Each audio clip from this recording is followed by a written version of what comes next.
right, y'all. It is 6:30 a.m. Come get ready with me. It's time to go speak. The family is still sleeping right now, so I gotta make sure I'm extra quiet. But I should be good in the bathroom and to get my outfit out. Let's get it. While the heater is heating up to hot comb the beard out, what we're gonna do is we just gonna do it quick.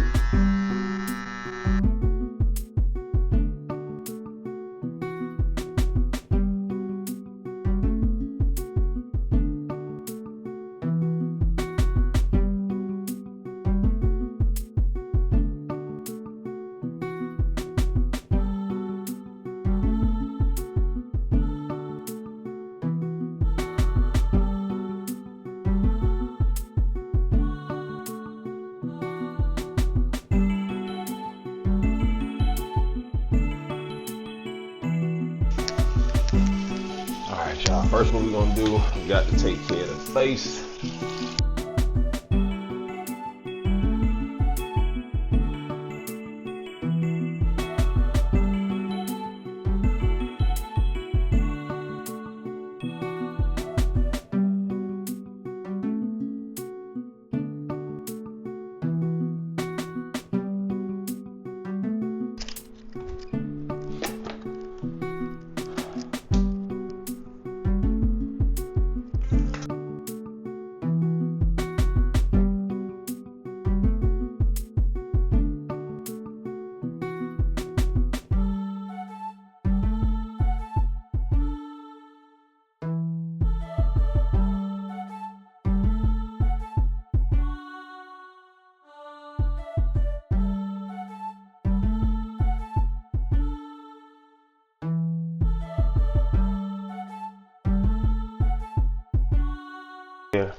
Yeah, it ain't gonna look like no barber did it, but you know, at least the lines are straight.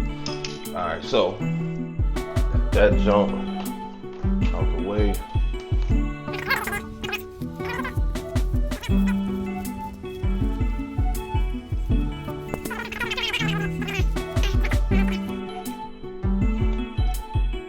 All right, cool. So we already got our shower. Let's go get a fit. Wait, before we do that, can't forget this.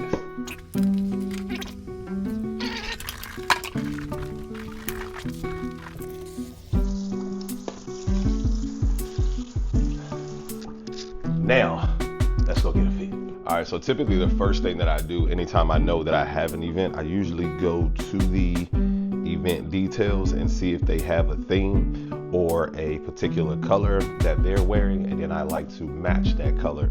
So let's go and see if they got a theme and if they got a color.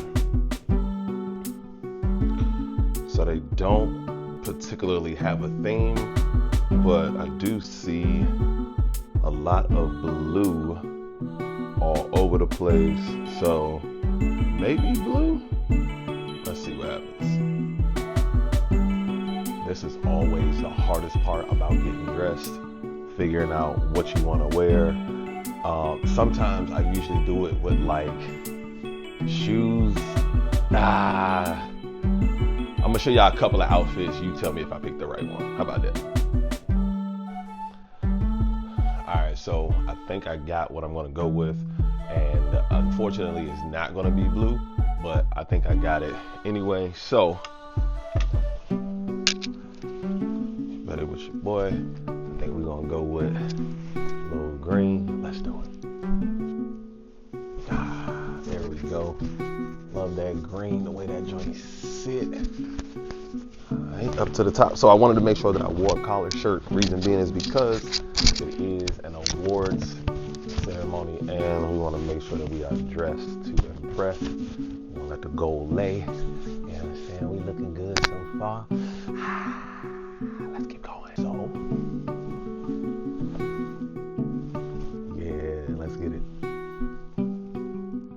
Got the jeans on. Bam. Bam. Alright, so in terms of cologne, we're gonna go with the amber oud. Usually when I'm wearing dark colors, I like to go with the gold bottle. You understand? Give it a little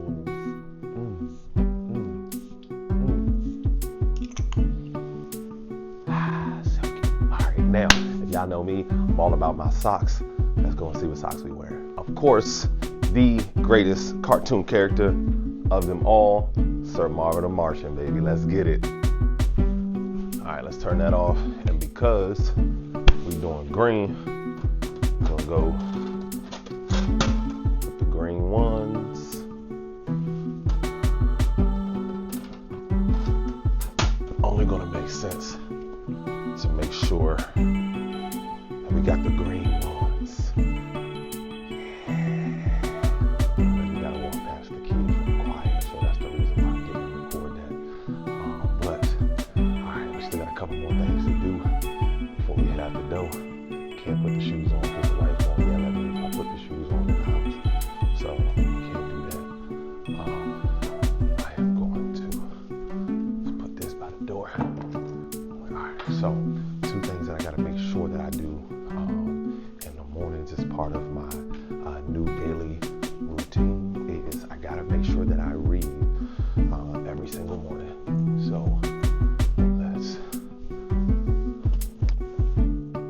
book we are currently reading 7 Habits of Highly Effective People, and anytime I go through my book, gotta have my highlighter. Let's get to it.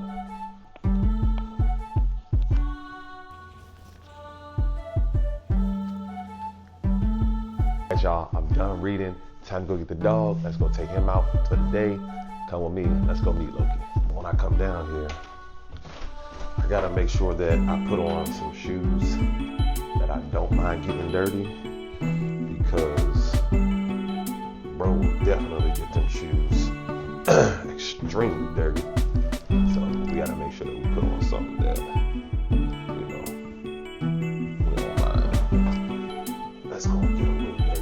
Even though my wife can't stand these shoes, she's like, you always wearing those black Air Maxes, Jeffrey. I cannot stand those. You gotta have some trash taker outers.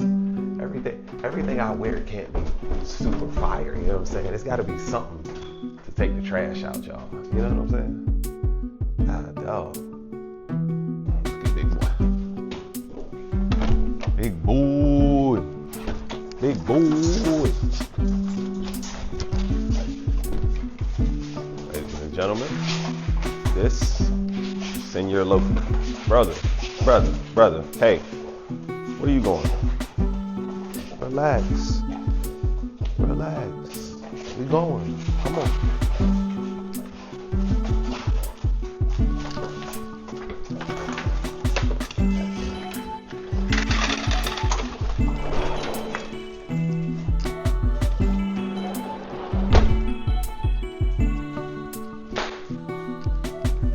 That's pretty much him 24/7. I gotta dust my goddamn pants off now because ridiculous. One of the other things that we gotta make sure that we do is we gotta make sure that we charge all electronics. I don't want to go anywhere and speak and all of my electronics are not charged. So we gotta make sure that we have the drone that's charged. This is getting a lot of great behind the scenes content, doing the walk in, walk out, zoom in, zoom out, orbit shots. We gotta make sure that we have that charged. So that's going on the charger. Sony A7 IV. Got to make sure that this is charged. I believe it's on something like 13%. I used it a couple of days ago, but definitely one of my favorite DSLR cameras. Got this as a recommendation from one of my guys. So got this bad boy charged. Would never turn off on you. Also got to make sure that we have the mics charged. So got this mic. Got 2 of them in here. Got one for the camera, one for the DJI mic, so we'll have all angles, all audio. Should be pretty dope there. Ooh. Extra batteries for the drone. We're actually going to make sure that we have the extra batteries for the drone charged as well. So let's go ahead and plug this up. Plug it up somewhere, y'all. I'm gonna find out somewhere to plug it up. Alright, cool. Alright, now everything is charging. Let's go get some other stuff out of our other bag, put it in the bag that we're gonna be taking with us today, which is going to be Papa Smurf. Anytime I go to youth events, I always like to make sure that I carry bags that the kids would like, that I'm going to be teaching. So let's go get the bag and pack our bag. Let's go.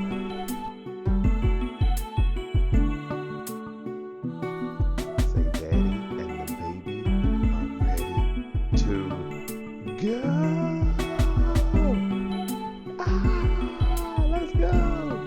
Ready? Ready? Ready, yeah, let's go. We are here right now.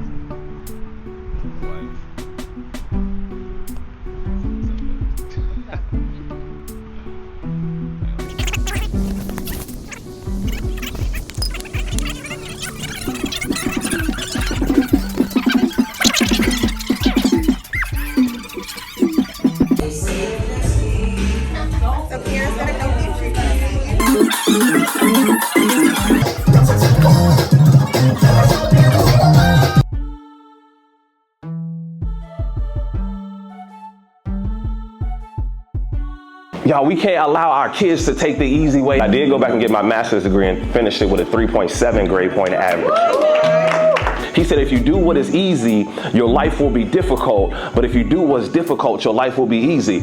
You can put the old man in a new car, it's still gonna drive the same. It was so bad that even my money was funny. It was, oh my goodness. My money was average too. For real, it had me feeling like my mentor, Les Brown. He said one day, man, I remember being so broke. One day I walked by a bank and I tripped the alarm. When we used to clean the house as a kid, we used to have to clean the house every single day when we came home from school. Monday through Friday, it was three of us, the older ones. So one of us had the kitchen. There was 3 areas of the house where you could not, if you want to have company over, these 3 areas of the house had to be clean, okay? The kitchen, the bathroom, and the living room. I don't care what the bedroom looked like, nobody should be in there anyway, okay? But the kitchen, the bedroom, and the living room had to make sure it was clean. But so throughout the week, we could just, when you vacuum, you could just go to the couch and this, as long as there was lines in the floor, Mom was all right, she wasn't really gonna say nothing, right? You was good, right? You was good. You go to the refrigerator, you just wipe the outside of the refrigerator real good. It was just good, right? When you cleaning the stove, you just wipe the top of the stove. It's all good. But every other week, we used to have to do like a deep clean. Y'all remember that? Mom used to wake you up real early in the morning at 6 o'clock on Saturday, making you miss Saturday morning cartoons, right? Blasting Mary J. Blige. My life just fine, right? That's all you used to hear. You used to be like, oh my gosh, it's in 14 days already. What is happening? And then you knew when you did this type of clean, like you had to move the couch off the thing, so you had to like clean all the way up underneath it, like that. You all the way, like she want the whole thing vacuumed, right? When you go into the kitchen and you clean the stove, you gotta lift the part up on the stove like that and put the little thing under there like it's holding up a car hood, and you had to make sure you cleaned everything in there. Then you had to pull the stove back from behind the wall because it was right next to the refrigerator, and food always got in between the refrigerator and the stove, right? And that's where roaches and rats, my mom ain't gonna have no roaches and rats in the house, right? But so we had to get up in there too. Then you had to defrost the freezer and stuff like that. You had to take all of the food out of the freezer, take all of the food out of the refrigerator, and we gotta clean everything that's in there. You gotta clean the gasket. Who know where the gasket's at? Where my young, y'all know, you know where the gasket is? You know where the gasket is? You gotta clean them gaskets when you get home. Tell them kids to clean them gaskets when they get home. That's the little rubber part where the door meets the body of the refrigerator. You gotta clean them gaskets, right? You gotta defrost the freezer, because we used to take the Kool-Aid and put it in the ice tray and put it up there, but it was like real unstable. And we used to just like, it's like red frozen juice in the freezer and stuff like that. We had to get them ice chips out of there, right? We used to have to go in the bathroom and clean underneath the commode. Who know what a commode is? Who grandmother old like mine? She just turned 90.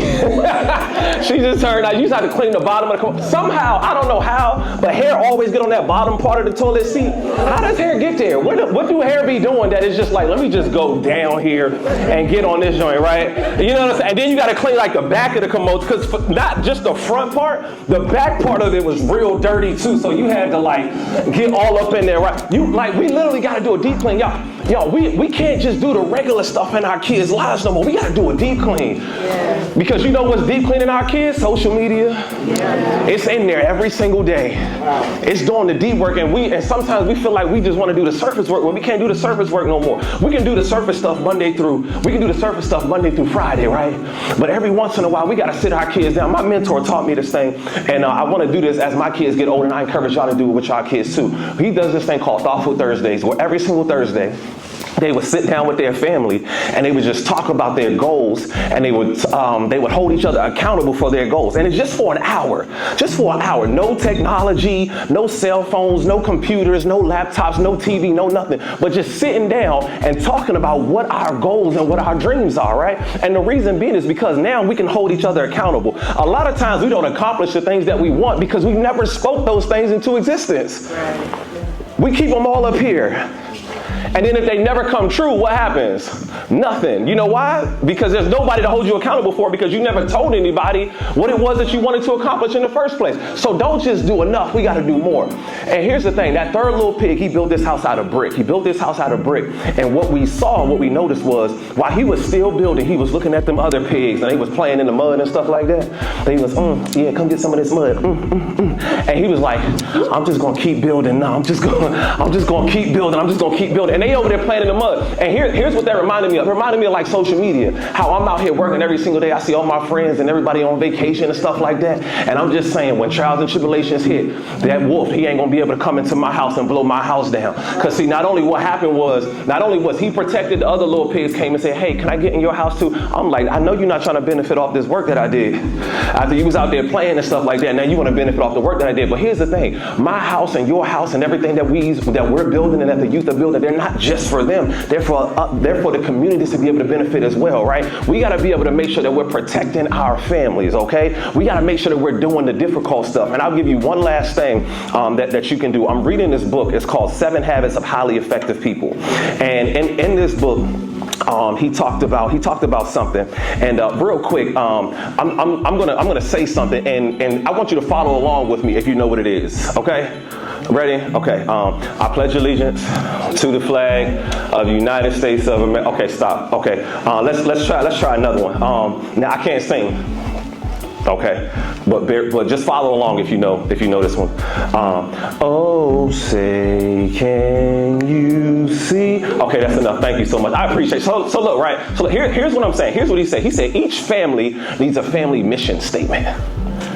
A family mission statement, because when we were young, we were conditioned and programmed to play every single morning, pledge of allegiance, right? Before every single game, we would do the Star Spangled Banner. And here's what I'm saying: if we are able to use these things and have these things determine and dictate a little bit how we make decisions, shouldn't our children understand what the family vision, what the family mission, what the family values are every single day when they walk out? Like the goal for me and my wife, she's here today, this weekend, is we need to make a family mission statement that says this is what our family represents, this is who we are, and we say this every single day when we leave the house. Because our family needs to recognize, my coach taught me that when you go out the house, remember, you not only represent yourself, you represent your mama, you represent your dad, you represent your family, you represent your school, you represent your neighborhood. You got to remember what you represent, and that's the hard work, y'all. That's the hard work. My motto in life is 2 things. Number 1 is winners write history and losers become a part of the story. Every single last one of us, we are responsible for writing our own history. And if you allow someone else to write you into their story, I guarantee they're not going to write the ending to your life the way that you want it written. And I'm going to let y'all know something real quick. I got to be successful because I'm bougie and I like nice things, okay? And lastly, my motto in life is always stay in your bag so you never have to chase a bag. And when I say in your bag, I don't mean monetary wise, right? I mean here, I mean in your fitness, right? And everything it is that you do in terms of taking care of yourself, taking care of your mental health, your physical health, your spiritual health, your relationships, your financial health. Take care of all of those things so you never have to chase those things. Thank y'all so much. I appreciate y'all time.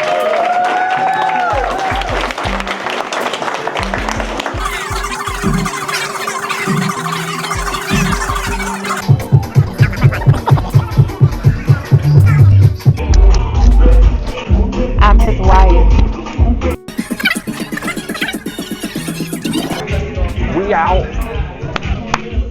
I hope y'all enjoyed the speech. Hope y'all enjoyed the presentation, man. We are out officially. This has been a day in the life. Backpack Jeff came with me to speak. It takes two. We had some award recipients and everything, man. It was absolutely dope. Can't wait to show y'all the pictures. I'll see y'all next time.